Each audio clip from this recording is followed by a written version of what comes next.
Classic Restos is proudly brought to you by Shannons, where you can sign up to be a member of the Shannons Club, your local Holden certified service centre, Pace Farm the enjoyable egg, and Heron Forbes Machinery House, where you can buy online.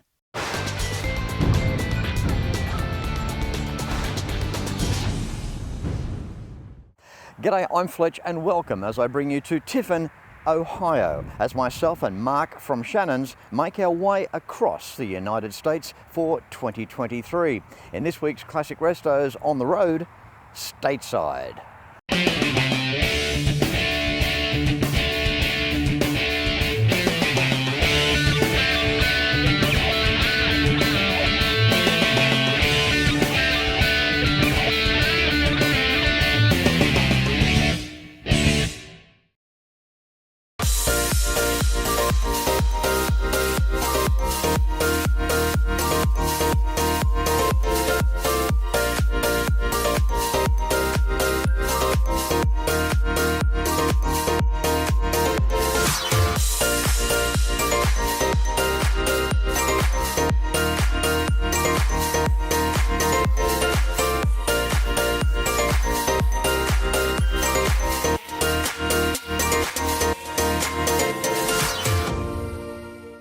One thing about travelling around regional parts of the United States is you have to be experienced as to choosing the right locations where to film.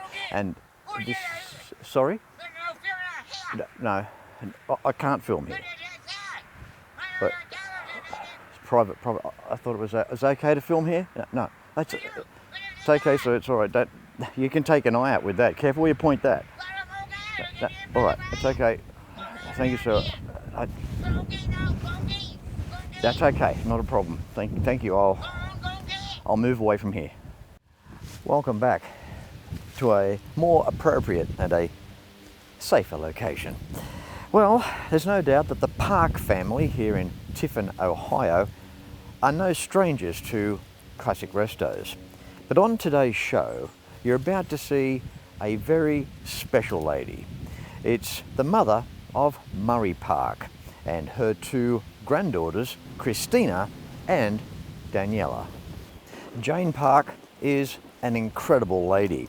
At 82 years of young, Jane has been fortunate enough to have an incredible life so far, and that includes lots of international travel.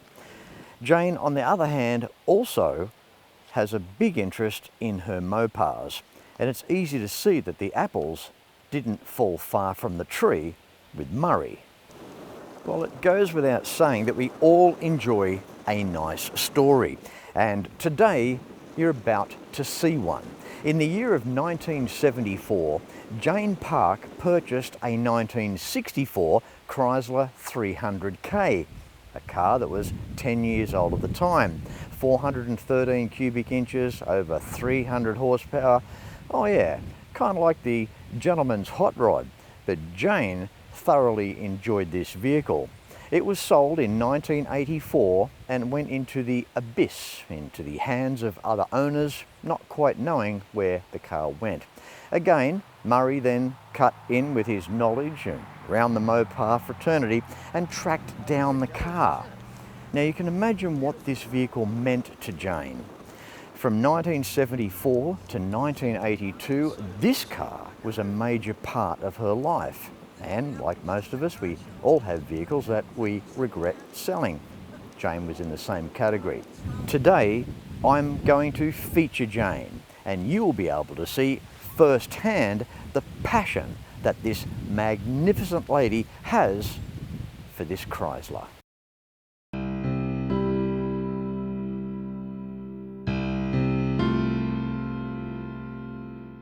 My life with cars started right when I was married 62 years ago to my beautiful husband.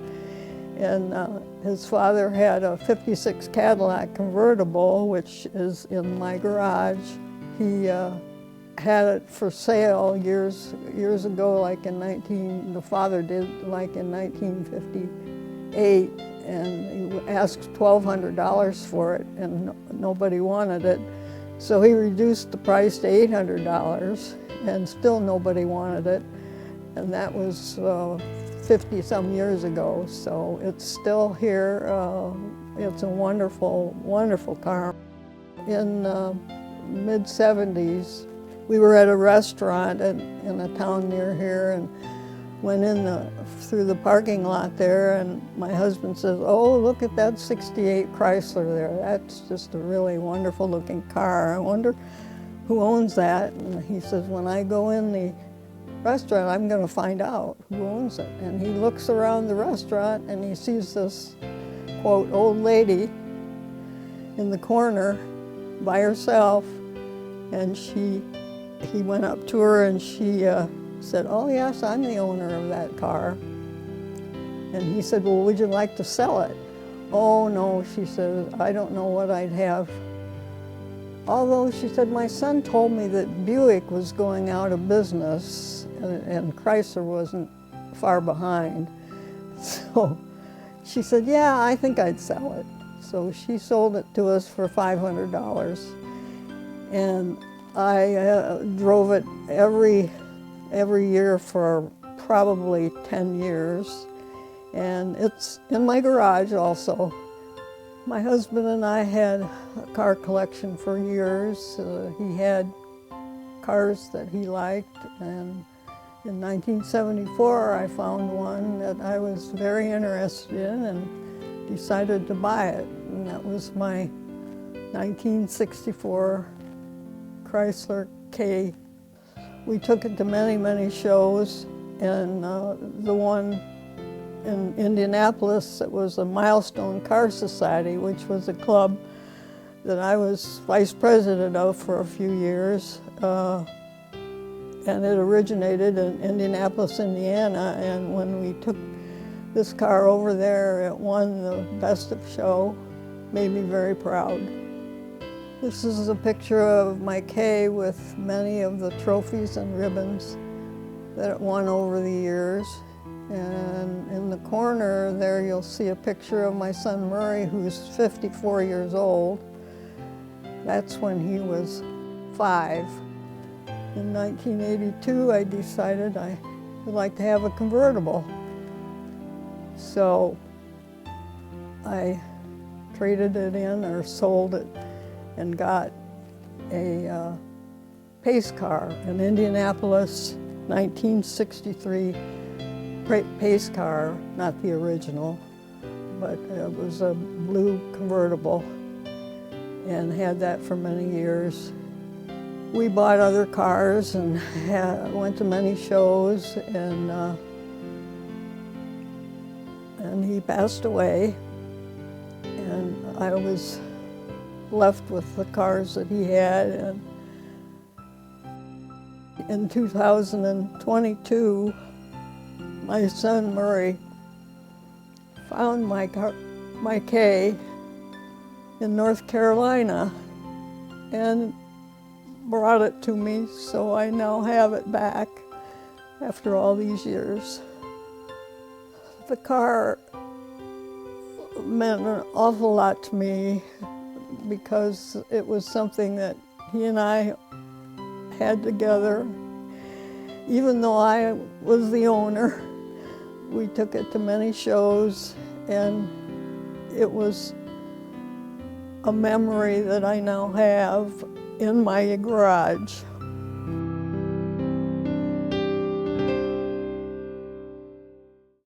When I was a kid, I loved cars, still do. The '57 Cadillac Eldorado Brougham was the most advanced car in the world. Cost more than a Rolls. Hand-built with a stainless steel roof, cruise control, electric seats, and would you believe, air suspension. American iron.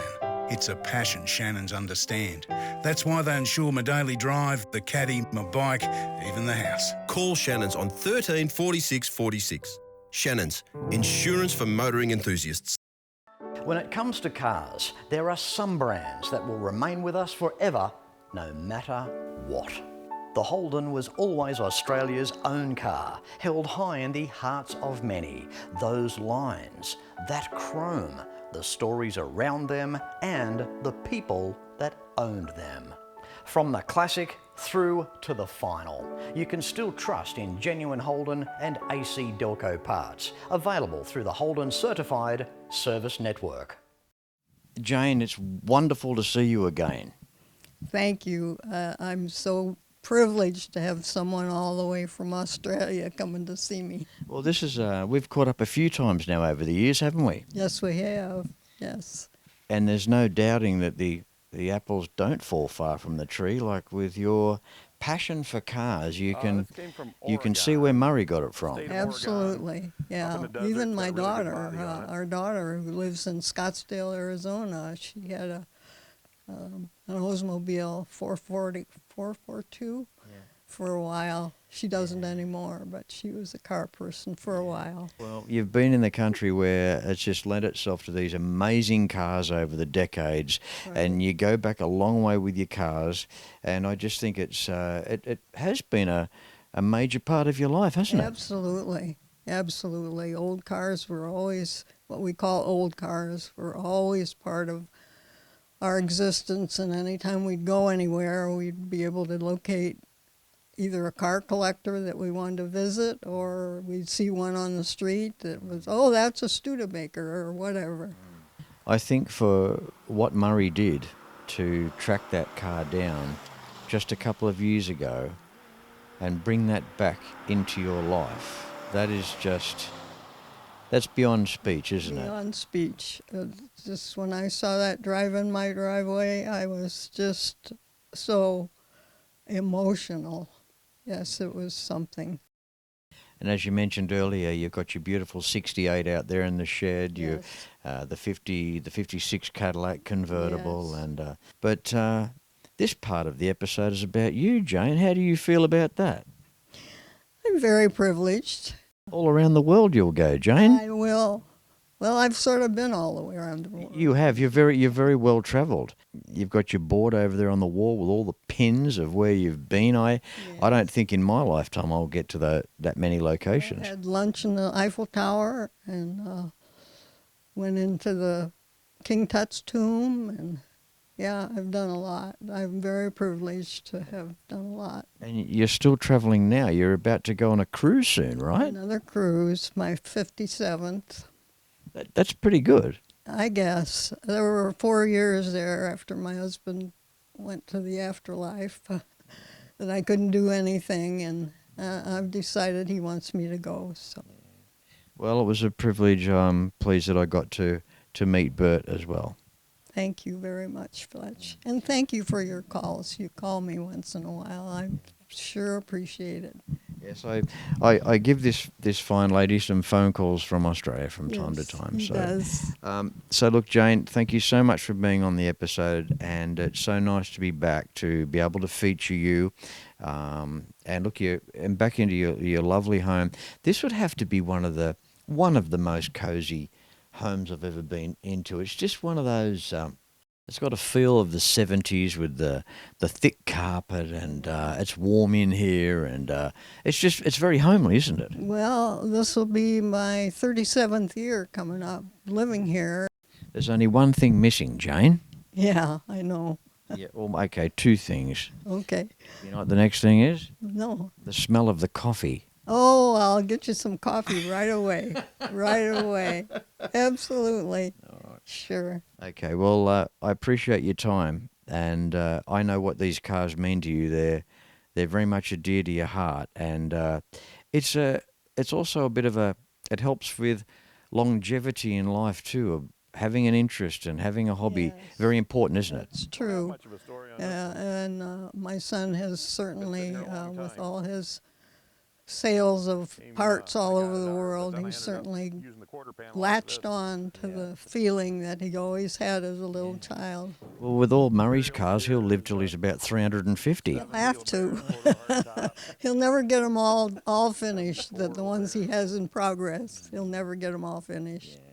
All right, Jane. Well, thank you very much for your time here today. It's been lovely catching up with you with this opportunity. Thank you so much.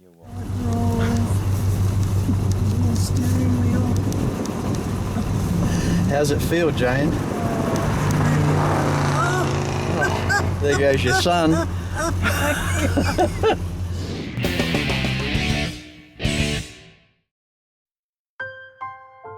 We've always had a few cars. They're all special. The T-Bird. Oh, that's mine. The Combi for when we want to get away. The XR8. It's going to be a classic. They're all insured with Shannons, We've also got Shannon's home and contents cover. which helps protect our automotive collectibles, tools and memorabilia in the home and garage. If you're motoring enthusiasts like us, it's got to be. Shannon's. Shannons, insurance for motoring enthusiasts. Call 13 46 46 for a quote. They may not be making the classic Holden anymore, but the legacy lives on. You can still have a Holden certified service using genuine Holden and AC Delco quality parts at over 180 centres across Australia. Go to holden.com.au to find your nearest centre. Book your Holden in, maintain the pride. And of course, if you own a classic or two, make sure they are insured with Shannons. Why not pick up the phone and give Shannons a call for a quote and a chat on 134646, and the Shannons Club awaits you. Why not sign up to become a member of Australia's largest automotive online hub? For more information, visit shannons.com.au.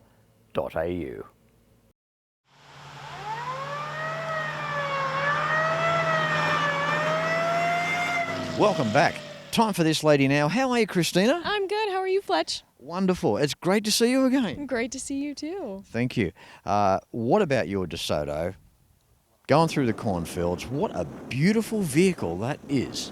Thank you. Thank you. I love to drive it. I drive it all summer long, and it's just a wonderful piece of history. And you're no stranger to classic restos either, are you?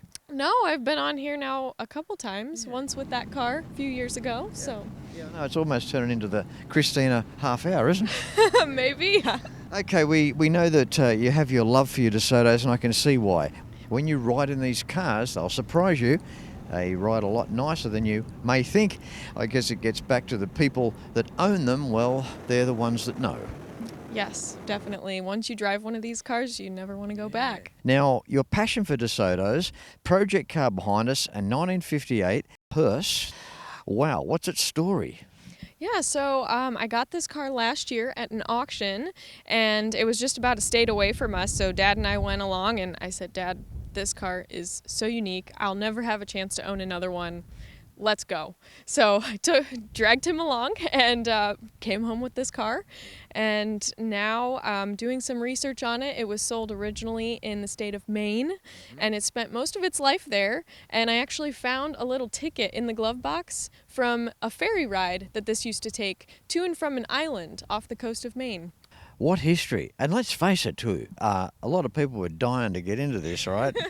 I've definitely heard that one before. Yeah, I've got to come up with a new line. A lot of work to be done. It seems straight. It's going to obviously be a full ground-up restoration. But having said that, I've seen other ground-up restorations that you and your dad have done, and they've turned out incredibly well. So how do you think this will end up? Well, it's definitely going to be slow going. I have a lot going on. I'm a busy person, so I'm going to try to take things a chunk at a time.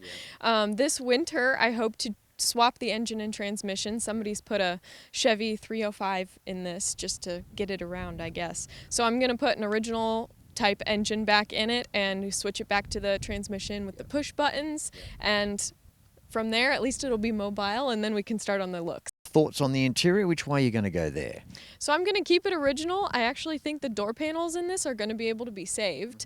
So really just the seats and the carpet are probably going to be redone, but everything else I think will clean up pretty nice. Cosmetically on the outside, is it all complete?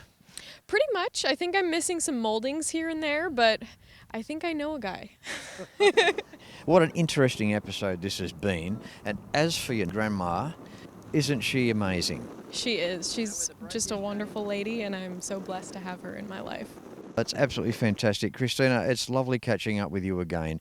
You guys are always an integral part of our trip across the US every October. And thank you for taking the time out. I know you've got a lot on and you've got a busy week and you're leaving town tomorrow and all that sort of thing. So thanks. And we look forward to the progression on this DeSoto hearse. Thanks, Fletch. Good to see you. You too. And moving through this family park episode, how are you, Danielle? I'm good, Fletch. How are you? Good, thank you. How cool is your grandma? Oh, she's awesome. She's awesome. I love the family car dynamic. I've grown up with it my whole life. And you've never tired of it? No, no. It's in your blood. Yes, yeah. In the car spectrum in the family, where do you fit in? What are your earliest memories, and tell us a bit about your passion. Yeah, so I've been going to car shows and swap meets my whole life since it's been a family business. I've always been really inspired by how artistic all of the cars are. It is like it's a type of art, and I've always been very into design, and I work as a seamstress, so I'm always very inspired by the art of the cars. So yeah, I've been going with my family to car shows my whole life, and it's always going to be in my blood. And how beautiful is that? And I remember many years ago, because you've got to remember, I've known you since you were this tall, and you said a long time ago that you're a 70s girl, right? Yeah. Yeah, I still am. I'm still very inspired by the era, so. God love you. Now, speaking of which, although Danielle is a 70s girl, today we have a 1957 Plymouth and a Belvedere. So tell us what you can about this car. Yeah, so it's a 1957 Plymouth Belvedere, four-door sports sedan, and I've always been really interested in the Plymouths because way back a few years ago, I was at Carlisle, and that was around the same time we got this car in 2016 is when my dad bought it from a friend who restored it back in the 90s. And I was really interested in the Plymouths. I remember going back to Carlisle car show, and there were a lot of Plymouths there, and I remember walking through with my dad and looking at the trim differences and asking him, like, what makes this one different from this one. And I remember to this day the different kinds, so like the Fury, the Belvedere, the Savoy, the Plaza, and like the differences in the trims. It just is so interesting to me. Tell us about the engine up front. Yeah, so it was upgraded to a Chrysler 361 engine, I believe from the friend who restored it back in the 90s. Mm-hmm. Okay, we've got complete with bench seat here because the Plymouth was it was down the chain a little bit, wasn't it? Mm-hmm. It wasn't as kind of ritzy as the DeSoto. Yeah, exactly, yeah. Push button auto, so we got the Torque Flight automatic there with the push buttons. Mm-hmm. Yep. You think that's a pretty cool feature? Yes, yeah, I love the push buttons. It always you gotta get adjusted when you start driving it from a new car to the push button. You gotta remember where they are. Yep. And also the room in the back behind the driver's seat. That's a little shallow for a big car, isn't it? It is. Yep. Definitely different from my sister's DeSoto. The fins out the back look fantastic. The style of the car, the overall profile of the car. When you look at these things, when you drive them, you get a different appreciation for them, don't you? You definitely do. Yeah. Just it drives so much differently from anything I've ever driven, even my 86 Fifth Avenue. It's totally different. Tell us, what do you love about this car in terms of the driving experience? I love it's so like mechanical compared to like today. A lot of the time, like you can actually feel that you're driving a car, and it's not just an easy machine type thing. Danielle, the Mopar family, we've got Murray. Your mum now, she's into them as well, right? Yes. Yep. Yes. She's always been super supportive with the family business, has always been really involved with the family business, and yeah, we all love the cars. Thank you so much. I appreciate your time. That wraps up today's episode. It's the Family Park episode, of course, starting off with Murray's mum, Jane, and, of course, Christina, and rounding off now with Danielle. And I appreciate you being a part of this special episode for you. Thank you so much, Fletch. Okay. Thanks, Danielle. Thank you. It's interesting to see the design similarities. Take tail lamps, for example. In the late 1950s, Packard and Lincoln went a similar way. Vertical styles, they're quite opulent. They look sensational. Mopar gave these cars the theme of the forward look. You might be wondering, what is this forward look? Well, the styling feature in front was to give the car that forward look of motion, which was to then catapult styles coming up into the 1960s. But around the rear of the car, you see the fins and the twin antennas. I'm sure you'll agree that it is one well-styled car from the late 1950s. There's more cars behind me and the Mopars continue at the Parks residence. Today it was a heartfelt episode featuring an amazing lady, Jane Park, along with her two lovely granddaughters, Christina and Danielle, with their treasured Mopars as well. I hope you enjoyed it. There will be more USA content coming your way on next week's show as we make our way across the United States of America, and of course it's thanks to Shannons. Until next week, no matter where you're watching Classic Restos from, please ride and drive safe. I'm Fletch. Thanks for watching.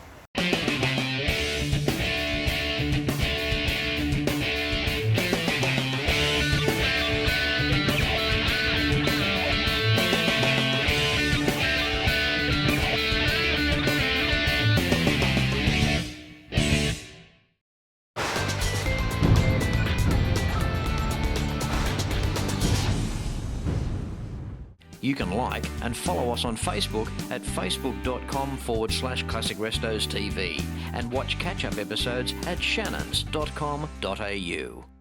Classic Restos is proudly brought to you by Shannons, where you can sign up to be a member of the Shannons Club, your local Holden certified service centre, Pace Farm the enjoyable egg, and Heron Forbes Machinery House, where you can buy online.